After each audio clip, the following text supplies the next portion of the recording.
Voici l'histoire et la genèse de la guerre entre les États-Unis et le Vietnam.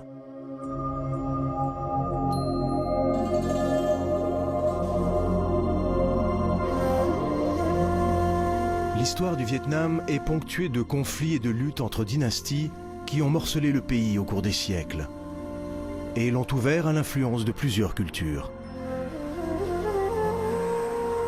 L'utilisation du terme vietnamien pour désigner ce peuple au cours des 2000 ans passés est une invention de l'Occident moderne.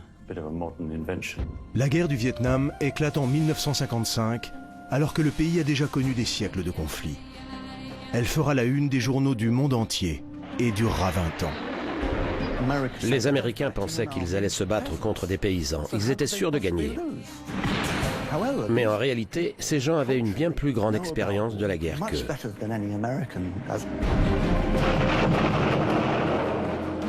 L'Amérique livre avant tout une guerre contre le communisme. Ces hommes, pourtant très intelligents, pensaient réellement que la menace communiste allait se répandre à travers le monde. En gros, la menace que représentait le communisme pour les États-Unis et le reste du monde a été totalement surestimée. C'est ce qui est stupéfiant au sujet de cette guerre. Comment des hommes aussi intelligents ont-ils pu se tromper à ce point? L'intrusion des Viet Cong dans l'ambassade américaine a fait énormément de dégâts. Après ça, l'opinion américaine s'est largement mobilisée contre la guerre. Le mouvement de protestation ne venait pas vraiment des soldats eux-mêmes, mais plutôt de leur mère. Elles ne comprenaient pas ce que leur fils faisait au Vietnam. Un terrible conflit dont le monde d'aujourd'hui porte toujours les stigmates.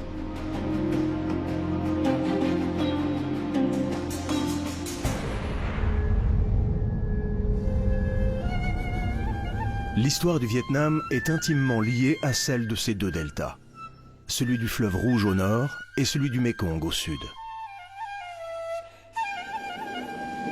Le pays se divise en 3 grandes régions, qui, d'après les recherches archéologiques, étaient occupées par 3 grands groupes ethniques. Les Vietnamiens au nord, le peuple Cham, issu du royaume de Champa, au centre du pays, le long de la côte. Et puis, on avait le delta du Mékong, qui était peuplé par les Cambodgiens. Les Cham venaient de l'autre côté de la mer, probablement de la côte nord de Bornéo. Ce sont de grands navigateurs et marins-pêcheurs, mais aussi des marchands. Ils parlent une langue apparentée au malaisien. Ils ont développé leur propre civilisation dans le centre du Vietnam. Leur culture est très influencée par l'hindouisme, mais aussi dans une certaine mesure par le bouddhisme. Leur royaume a dominé la région du sud de la mer de Chine pendant 5 ou 6 siècles. Ce sont eux qui contrôlaient le commerce en mer de Chine. Avec le développement du commerce entre l'Europe et la Chine, le Vietnam voit arriver des négociants musulmans venus d'Inde et du Moyen-Orient, mais aussi les marchands occidentaux. Les Cham se convertissent progressivement à l'islam, tandis que le nord et le centre du pays deviennent majoritairement chrétiens. La guerre éclate entre les royaumes du Nord et du Sud. Les deux camps sont en partie armés par les Occidentaux. Les Hollandais approvisionnent en armes la dynastie des Trinh du Nord. Leurs navires croisent ceux des Portugais, qui ramènent des armes de Macao, près de Hong Kong, pour les Nguyen du Royaume du Sud. Ça a été le premier contact avec l'Europe. Les Hollandais sont rapidement arrivés, suivis par les Anglais et les Français. Avant l'arrivée des Européens, la région était peuplée par des communautés florissantes et des sociétés relativement sophistiquées, avec une culture très empreinte de religion, puisqu'il y avait des rois et une organisation politique plus proche de l'Inde que de la Chine. Les échanges commerciaux entre l'Europe et le Vietnam favorisent l'arrivée des missionnaires catholiques, notamment portugais. Mais il faudra attendre le milieu du XVIIe siècle et l'arrivée des missionnaires français pour que leur influence se répande à travers le Vietnam. Alexandre de Rhodes est le plus célèbre d'entre eux. Il étudie le vietnamien et compile le premier dictionnaire trilingue vietnamien-latin-portugais, ce qui contribue largement à réduire la barrière de la langue. Les Français convertissent un nombre croissant de Vietnamiens qui abandonnent le confucianisme pour devenir catholiques. En représailles, l'empereur fait exécuter de nombreux missionnaires.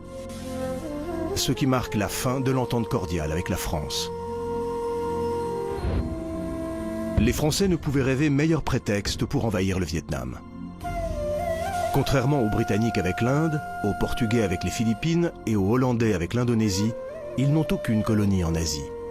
Ils décident donc d'envahir le pays. À l'époque, il y avait des tensions constantes entre les différentes régions. Dans ce contexte, les Français ont donc conquis le Vietnam petit à petit, morceau par morceau.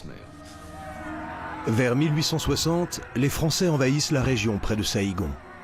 Durant les 2 décennies suivantes, ils progressent vers le centre et le nord du pays. Les troupes françaises prennent le contrôle des 6 provinces du delta du Mékong et établissent la colonie de Cochinchine. Les Français ont ensuite divisé le pays en 3 régions, ce qui n'avait jamais été le cas avant. En octobre 1887, le territoire vietnamien devient l'Indochine française. Les protectorats du Cambodge et du Laos seront intégrés à partir de 1893. Durant les années qui suivent, l'influence française façonne le Vietnam que nous connaissons aujourd'hui. Au cours de son histoire, le pays a été envahi par de nombreuses dynasties. Si bien qu'à la fin du XIXe siècle, il est trop affaibli pour résister à l'invasion française. Des années de guerre civile ont creusé un fossé entre le nord et le sud. Dans ce contexte, l'occupation française favorise la montée du nationalisme, puis du communisme. L'influence grandissante de l'URSS et de la Chine inquiète les Américains.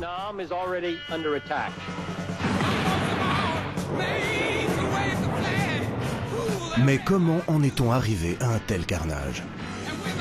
Pourquoi l'Amérique s'est-elle engagée dans un conflit à des milliers de kilomètres de chez elle?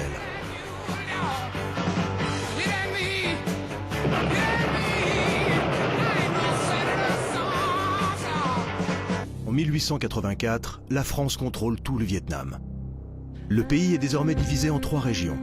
Les protectorats du Tonkin et d'Annam et la colonie de Cochinchine. C'est désormais la loi française qui fait foi sur le territoire et l'influence de la culture européenne va grandissante dans tout le pays. Certains Vietnamiens ont soutenu la conquête française, non seulement des catholiques, mais aussi d'autres qui pensaient que la France allait moderniser le Vietnam. Donc des Vietnamiens se sont alliés aux Français, notamment ceux pour qui leur présence avait un intérêt économique. Certains d'entre eux se sont vus attribuer des terres, notamment dans le delta du Mékong, donnant naissance à une nouvelle classe de propriétaires terriens. La bureaucratie et l'architecture française s'implantent à travers tout le pays. On construit des mairies, des tribunaux et des écoles. Le système scolaire se développe et accueille non seulement les enfants des colons, mais aussi ceux de la bourgeoisie vietnamienne. In Hue, capital of the Annan section of Indochina, the Japanese, always so polite, do not disturb the semblance of ancient rule, likewise carefully preserved by the French colonial administration. In a modern home built for her by the French at Dalat, the Empress of Annan brings up her 3 attractive children in truly royal atmosphere. She accepts with oriental resignation the obvious facts of the situation.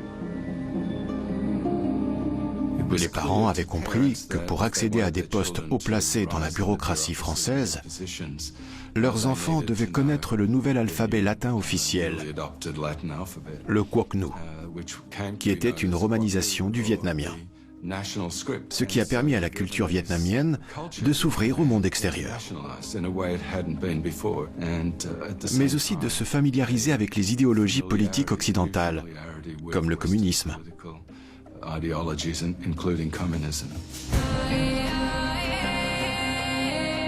Ho Chi Minh, l'homme qui bouleversera plus tard l'histoire du Vietnam, grandit sous la présence française. Très jeune, il veut découvrir le monde et se fait engager comme matelot. Il voyage en Amérique et vit quelque temps à Londres où il gagne sa vie comme cuistot. Il s'installe ensuite à Paris. Sur place, il rédige une pétition pour l'indépendance et les droits civiques des Vietnamiens qu'il envoie aux dirigeants occidentaux. Désabusé par l'indifférence du président américain Woodrow Wilson, il se rapproche de plus en plus du communisme. Il se rend en Russie et en Chine avant d'être emprisonné par Chiang Kai-shek. Sa réputation grandit au Vietnam et à son retour en 1941, il est presque accueilli en héros.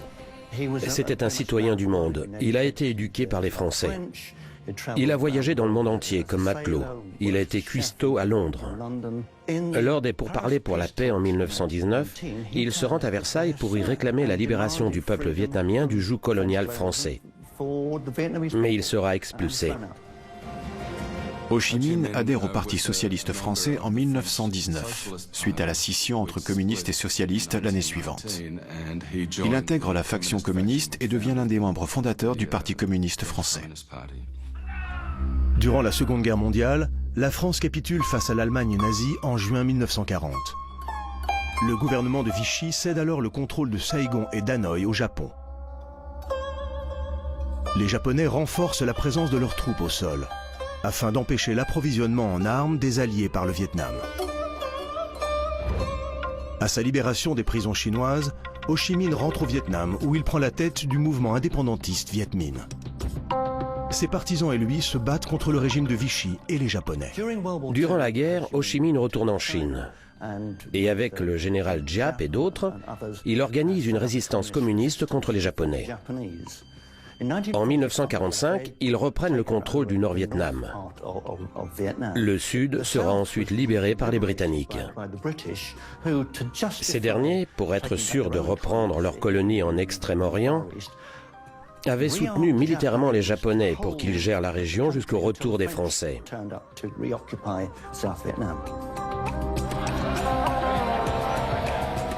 Les Japonais et les Français étaient profondément anticommunistes. Ho Chi Minh avait fondé le Parti communiste vietnamien en 1930. Ses partisans et lui combattaient à la fois les Français et les occupants japonais. Ils étaient le seul grand parti politique au Vietnam à s'opposer aux deux. Donc à la fin de la guerre, quand le pouvoir des Français et des Japonais s'affaiblit, les communistes menés par Ho Chi Minh prennent naturellement la main.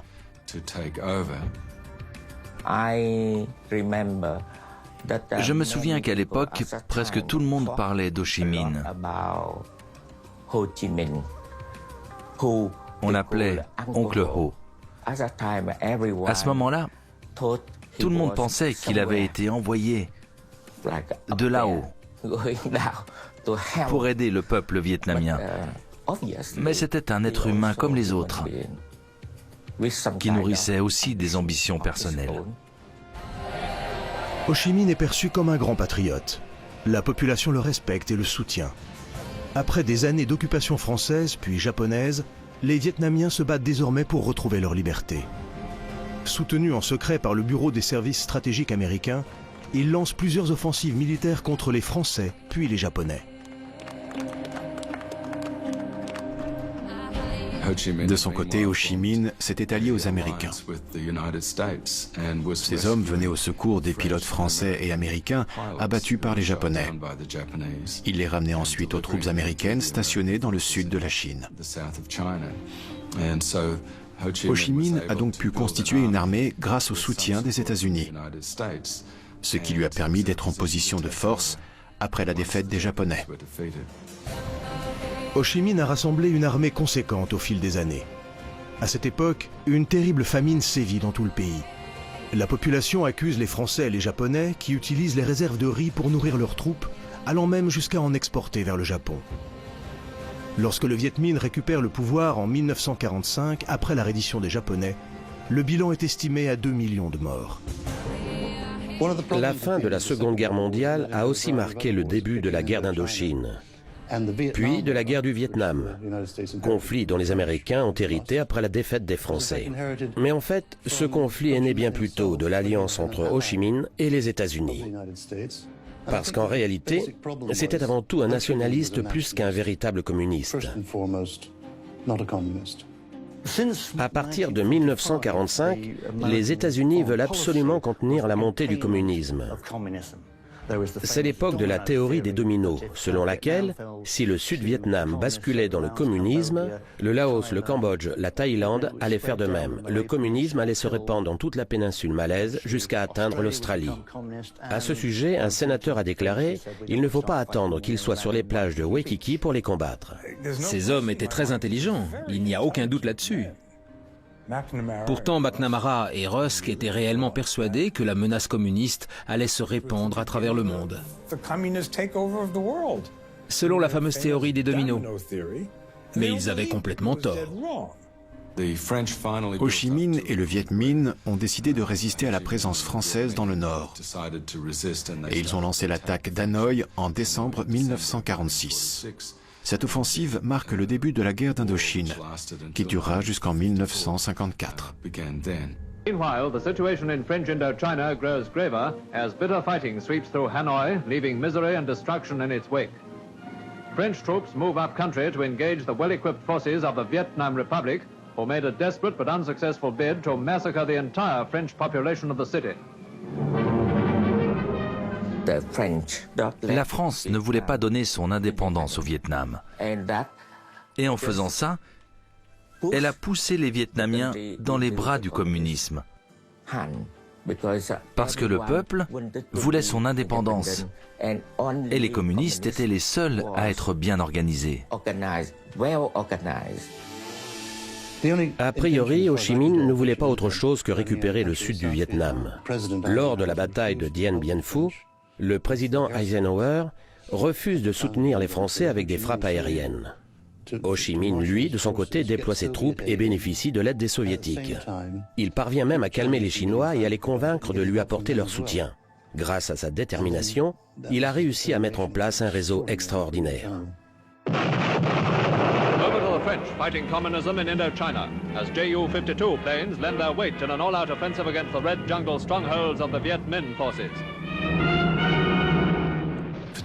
Après la chute de la Chine aux mains du régime communiste maoïste en 1949 et le début de la guerre de Corée en 1950,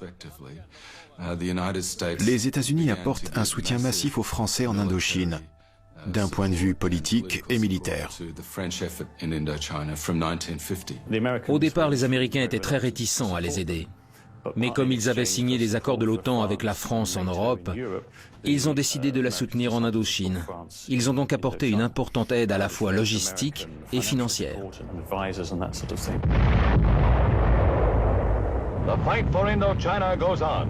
French pilots flying American planes take up with the big guns left off, blasting communist divisions which had infiltrated French positions in the Hanoi Delta. Durant les 4 années qui suivent, les États-Unis financent environ 80% du budget militaire français. Dans le même temps, les Chinois soutiennent le mouvement indépendantiste vietnamien, mené par des communistes et qui se bat surtout dans le nord. Dans le sud, comme dans tout le reste du Vietnam, beaucoup de gens ont rallié le Viet Minh. Et leur mouvement de résistance était bien vu par la population. Ils étaient totalement investis dans cette lutte. War comes to peaceful rice paddies, rich prize the Reds were hoping to seize, until the French, aided by the loyal Vietnamese, drove them into the sea. But from the backwaters of war come the helpless victims of aggression, the women, the children, the old and infirm. Communism passed their way. They have little left now but a spark of life that drives them on toward escape and sanctuary behind the French lines. Il est clair que tous les protagonistes de ce conflit ne se battaient pas pour les mêmes raisons. Les Américains se battaient pour stopper la vague communiste qui était née en Chine avant de traverser le Vietnam pour gagner l'Asie du Sud-Est. Quant aux Vietnamiens, certains pensaient s'inscrire dans une mouvance internationale, mais la majorité d'entre eux se battaient en réalité pour des raisons personnelles, soit pour libérer leur pays des occupants étrangers, soit pour se débarrasser des grands propriétaires terriens. Cette guerre qui éclate en 1946 va durer 8 ans. Elle atteint son point culminant avec la bataille de Dien Bien Phu en 1954. Les Français tentent une opération militaire très risquée qui se solde par un échec. Et ils se font finalement écraser par la guérilla du général Giap. La bataille de Dien Bien Phu met un terme à la première guerre d'Indochine en 1954. Les Français subissent une cuisante défaite. La France accepte de se retirer et reconnaît l'indépendance du Vietnam lors des accords de Genève. Le pays demeure cependant divisé en deux. Les communistes du Viet Minh contrôlent le nord, qui devient la République démocratique du Vietnam avec Ho Chi Minh à sa tête, tandis que le sud devient la République du Vietnam dirigée par l'ex-empereur Bao Dai, ce qui empêche Ho Chi Minh de prendre le contrôle de tout le pays. Après ce partage du territoire, le nord communiste apparaît désormais comme une menace aux yeux des Américains. Selon les accords de Genève, le premier ministre du Sud-Vietnam, Ngo Dinh Diem, a 2 ans pour organiser des élections libres afin de réunifier le pays. Mais les États-Unis craignent qu'il ne les remporte pas. Dans le nord, Ho Chi Minh soutient la formation du Front de libération du Sud-Vietnam, surnommé Viet Cong. Le mouvement entame alors une guérilla pour tenter de prendre le contrôle du Sud-Vietnam. Le président Dinh Diem est rentré au Vietnam avec l'accord du dernier empereur Bao Dai. Il a ensuite organisé un référendum. Il s'est autoproclamé chef d'État et a évincé Bao Dai. Ce dernier s'est exilé en France et Dinh Diem est devenu le nouveau président. Tant que les élections pour unifier le pays n'avaient pas eu lieu, le Sud continuait d'être administré par Saigon. Quand les Américains ont compris qu'ils ne gagneraient pas face aux communistes, ils ont soutenu le président Diem pour qu'il instaure un État indépendant sur le modèle de la Corée du Sud et de la Corée du Nord. Après la guerre de Corée, les Américains ne voyaient plus les choses de la même manière. Donc, quand les Français ont perdu à Dien Bien Phu, Eisenhower a dû décider ce qu'il allait faire du Vietnam. Et il a choisi de soutenir le gouvernement en place au Sud-Vietnam et son terrible président Diem. Diem était comme ces dictateurs sud-américains. D'ailleurs, un général américain a dit de lui « C'est un pourri, mais c'est le nôtre ». C'était la politique des Américains en ce qui concernait le choix de leurs alliés, mais c'était une erreur. En 1954, les communistes contrôlent la moitié des villages. On ne savait pas vraiment ce qui allait ressortir de tout ça. Les États-Unis, mais aussi les autres groupes politiques, pensaient que les communistes allaient prendre le dessus. Je n'irai pas jusqu'à dire qu'il y avait un grand complot américain pour dominer le monde. Mais ils ne voulaient pas que les Russes prennent le dessus. Et quand ils se sont rendus compte de la menace que représentait le communisme, ils se sont dit qu'il fallait agir dans les régions que cela pourrait influencer. Or, après la défaite des Français à Dien Bien Phu, le Vietnam était le candidat idéal sur lequel ils pouvaient exercer leur mainmise. Le régime de Diem s'est immédiatement intéressé aux sectes politico-religieuses du delta du Mekong.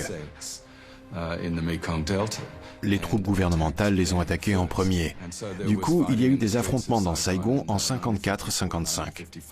Le conflit s'est répandu dans le delta du Mekong. Et il règne alors un climat de guerre civile sur le Sud-Vietnam lors des premières heures du régime. Le Vietnam reste divisé. Les manifestations se multiplient. Pour les Vietnamiens, Ho Chi Minh continue d'incarner leur lutte pour l'indépendance. Les Américains surveillent de près l'évolution de la situation. Ils considèrent que la montée du communisme au Vietnam représente une menace pour les États-Unis. Ce qui poussera finalement Kennedy à intervenir. Il enverra sur place plus de 500 000 hommes et déclenchera une guerre sanglante qui durera 20 ans.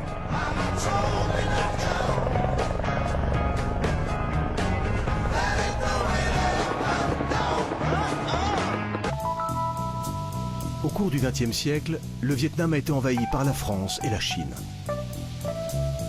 Sous la présence française, le pays devient l'Indochine, une colonie empreinte de culture européenne. Après la défaite des Français lors de la bataille de Dien Bien Phu, les accords de Genève organisent la division du pays en 2 parties. Le Sud est désormais gouverné par Diem avec la bénédiction des États-Unis. Le nord du pays devient la République démocratique du Vietnam, gouvernée par Ho Chi Minh. Il fonde le Front de libération du Sud-Vietnam, surnommé Viet Cong, et entame un soulèvement contre le Sud. Son mouvement prend de plus en plus d'ampleur. Pour la majorité de la population, les Viet Minh sont des héros. Mais pour les Américains, Ho Chi Minh représente la menace communiste. For man holds in his mortal hand the power to abolish all forms of human poverty and all forms of human life. And yet the same revolutionary beliefs for which our forebears fought are still at issue around the globe. Les Viet Minh recrutaient dans tout le pays, alors que les groupes religieux du Sud ne parvenaient pas à faire des recrues dans le centre et le nord. Le parti nationaliste vietnamien était présent dans le nord, tandis que les partisans de Ngo Dinh Diem, qui étaient surtout des catholiques, se trouvaient principalement dans sa région natale, le centre du Vietnam. Donc, le Viet Minh était l'organisation politique la plus importante. Il recrutait parmi les paysans, alors que les autres partis politiques ne prêtaient pas vraiment attention à cette catégorie de la population. C'est le Parti communiste. Ils étaient très organisés et touchaient beaucoup de monde. À partir du pouvoir central, le mouvement se répandait dans les villages pour mobiliser un maximum de monde. Au début des années 60, le gouvernement d'Hanoï renforce son soutien à la guérilla du Sud. Pendant ce temps, les États-Unis ont déjà envoyé des troupes et leur nombre dépasse les limites posées par les accords de Genève. The position of this administration has been carefully considered, and we have sought to make it just as clear as we know how to the government concerned. Le président Kennedy promet à Diem de l'aider. Les Américains viennent tout juste d'essuyer un revers contre les communistes en Corée du Sud. Ils ne veulent pas perdre de nouveau la face au Vietnam. En 1961, 400 bérets verts américains sont envoyés sur place pour entraîner les soldats à se battre contre la guérilla Viet Cong d'Ho Chi Minh. En octobre de la même année, le général Taylor Maxwell conseille au président Kennedy d'augmenter le nombre de bérets verts des forces spéciales sur place et d'envoyer 8000 soldats. Ce nombre dépassera finalement les 16 000 en 1963.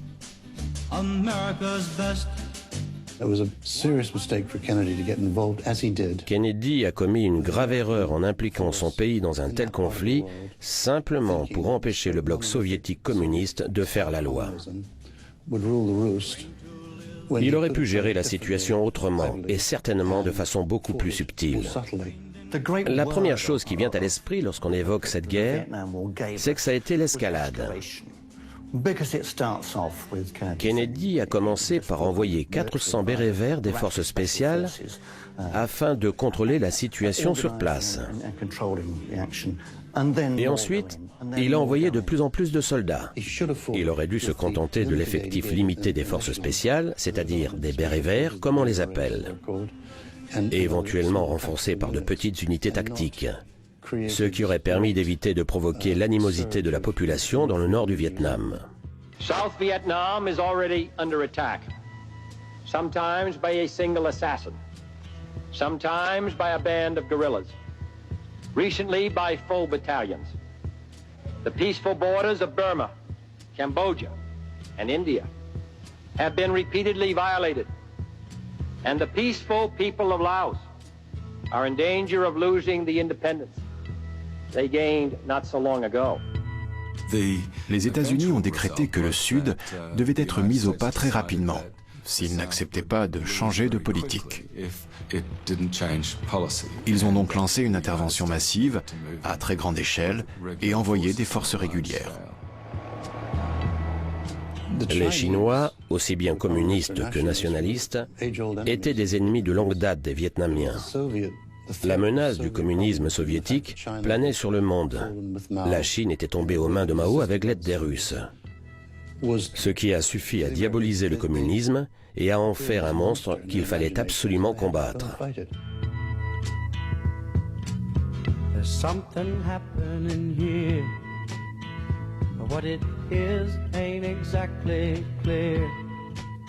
In the final analysis, it's their war.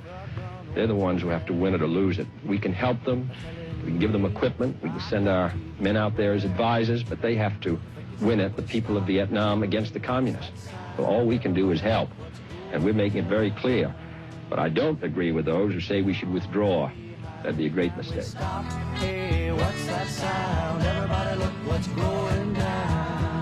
Le président Kennedy ne sait plus que faire. Il ne peut pas faire marche arrière, mais il doit faire face à une crise en juillet. Malgré un soutien croissant des forces américaines, l'armée vietnamienne ne parvient pas à prendre le dessus sur les Viet Cong. The regime of South Vietnam's president Ngo Dinh Diem comes to an end in a wave of violence. A few days before the army revolt, these last pictures showed a man who seemed to have no premonition of the horrible death he was to meet. Il lutte de plus belle contre les forces de Diem dans le sud et la situation se dégrade à Saigon. Le président sera finalement assassiné. Mortar fire concentrates on tanks and armored carriers blocking the way to the palace. For 2.5 hours, the palace comes under heavy bombardment before the white flag is raised. Meanwhile, Diem and his brother Ngo Dinh Nhu had fled the palace in disguise. They were later captured, only to die in an armored car that was taking them to prison.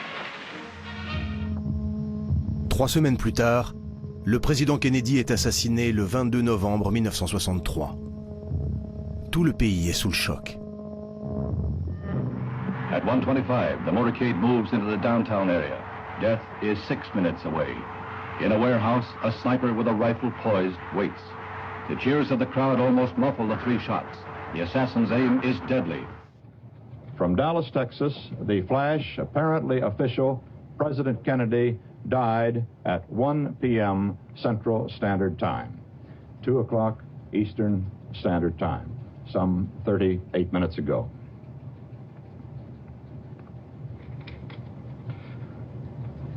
Vice President Lyndon Johnson has left the hospital in Dallas, but we do not know to where he has proceeded. Presumably, he will be taking the oath of office shortly and become the 36th President of the United States. Par la force des choses, Lyndon Johnson doit le remplacer. Aux États-Unis, c'est la confusion. À la mort de Kennedy, les forces américaines sont empêtrées dans la guerre du Vietnam. Johnson hérite du problème et doit désormais gérer la guerre contre le communisme. Le président Johnson avait de nombreuses qualités, mais la politique étrangère n'était pas son fort. Il était dans la marine pendant la guerre du Pacifique. 1. Il pensait que l'envoi massif de troupes était une bonne stratégie militaire. Et de 2, c'était un affairiste texan. Il pensait qu'en s'imposant par la force, il pourrait ensuite négocier avec Ho Chi Minh. Sauf que ce dernier ne voulait pas négocier. Il savait pertinemment qu'il finirait par gagner. Il pouvait contrôler leurs pertes. Il se contentait de les limiter pour qu'elles n'excèdent pas leur taux de natalité. En août 1964, un incident dans le golfe du Tonkin oblige le président Johnson à réagir. The determination of all Americans to carry out our full commitment to the people and to the government of South Vietnam will be redoubled by this outrage. Cet événement entraîne une escalade de l'engagement des États-Unis et déclenche un conflit qui marquera à jamais les esprits. La véracité des affrontements du Tonkin reste controversée de nos jours. Après l'assassinat de Kennedy en novembre 1963, Lyndon Johnson devient le 36e président des États-Unis. À cette époque, le pays traverse une crise économique qui l'oblige à partir en guerre contre la pauvreté. Mais il doit aussi gérer la guerre contre le communisme dans laquelle son prédécesseur s'est engagé au Vietnam. L'avancée du Viet Cong et la montée du communisme poussent Johnson à accentuer l'engagement des États-Unis. Jusqu'à présent, il a réussi à contenir l'escalade. Mais en août 64, après les incidents survenus dans le golfe du Tonkin, il décide de passer à l'action. Destroyers of the United States Navy are assigned routine patrols from time to time. Sunday, August the 2nd, 1964, the destroyer Maddox was on such a patrol. Shortly after noon, the calm of the day is broken as general quarters sound. Au moment des incidents, entre guillemets, du golfe du Tonkin, 2 destroyers américains sont soi-disant attaqués par des torpilleurs nord-vietnamiens. C'est ce qui leur servira d'excuse. The Gulf of Tonkin incident illustrates this capability for instant retaliation against unprovoked attack. Le capitaine de l'USS Maddox déclare avoir été attaqué par 3 torpilleurs nord-vietnamiens. Il se rétracte ensuite et prétend que c'est le mauvais temps qui a trompé leur sonar. Le président Johnson ne tient pas compte de cette nouvelle information et ordonne le bombardement de bases militaires et d'un dépôt pétrolier. À ce moment, le président Johnson obtient l'accord du Congrès pour réellement déclencher la guerre du Vietnam et ordonner des bombardements massifs sur le nord. Il connaissait tout le monde au Capitole. Il pouvait faire ce qu'il voulait. Le Congrès vote la résolution du golfe du Tonkin que Johnson décrit lui-même comme la chemise de nuit de grand-mère, car elle couvre tout. En réalité, elle lui donne tout simplement plein pouvoir pour attaquer le Nord-Vietnam. It is my duty to the American people to report that renewed hostile actions against United States ships on the high seas in the Gulf of Tonkin have today required me to order the military forces of the United States to take action in reply. Eastern world, it is exploding, violence flaring, bullets loading.